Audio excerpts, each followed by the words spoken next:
Razer's ultra-thin Blade laptops are generally considered to be in a league of their own when it comes to industrial design. They aren't the most powerful or most affordable gaming laptops on the market, but the hardware that Razer's engineers managed to cram into such a sleek chassis without damming it to overheat is a commendable feat.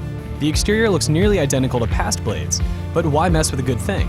Razer, whether intentionally or not, has created a gaming laptop that resembles Apple's MacBook laptops, albeit with a modest amount of gaming flair. A Razer logo here and some green lights there are the only tells that this is a product meant for gamers. But that's a good thing. The black anodized aluminum chassis feels a lot better than the plastics used for most gaming laptops, and it gives the Blade an air of class that most gaming products lack. The latest 1080p version of the Blade is priced at $2,000, packing a GTX 970M mobile GPU from NVIDIA with 3GB of RAM and a quad-core Intel Core i7 processor with a maximum clock speed of 3.6 GHz. While not the pinnacle of portable gaming tech, the full HD Blade packs enough power to run most of today's most demanding games at a decent frame rate with max or near max settings. Bioshock Infinite ran really smooth at ultra settings, hitting an average of 88 frames per second while running the built-in benchmarking tool. With Tress Effects enabled, Tomb Raider can be a demanding game, but the Blade was able to handle Tress Effects, ultra settings, and FXAA while generating an average frame rate of 55 frames per second. With a few small compromises, it's a cinch to get it running above 60 frames per second. Metro Last Light is particularly challenging, even for the strongest gaming rigs. We had to disable a few advanced features, including tessellation, super sampling, anti-aliasing, and advanced physics, but we were still able to hit 60 frames per second on average with ultra settings.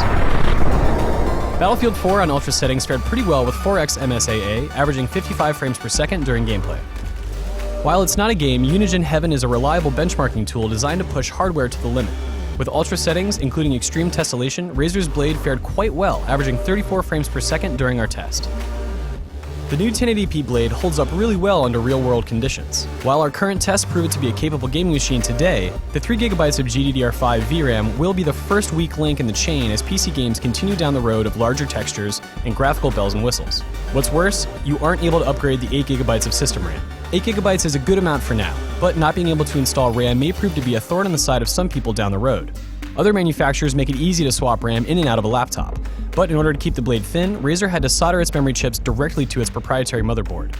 Of course, there's also something to be said for the Blade's simple selection of connectivity ports. With only 3 USB ports, HDMI out, and a combo headphone microphone port, it may leave some users wanting.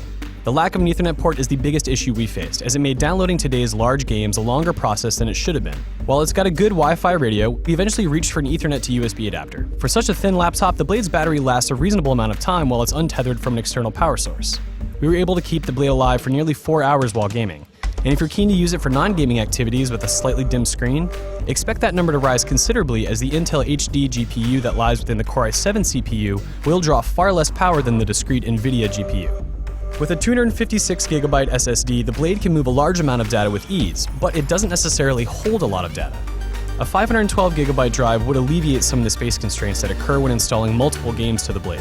But unfortunately, Razer doesn't offer such options on the full HD model. It only comes with 256GB. So the new Blade is a capable, portable, and great-looking gaming laptop. But more than ever, the Blade is facing competition from outsiders.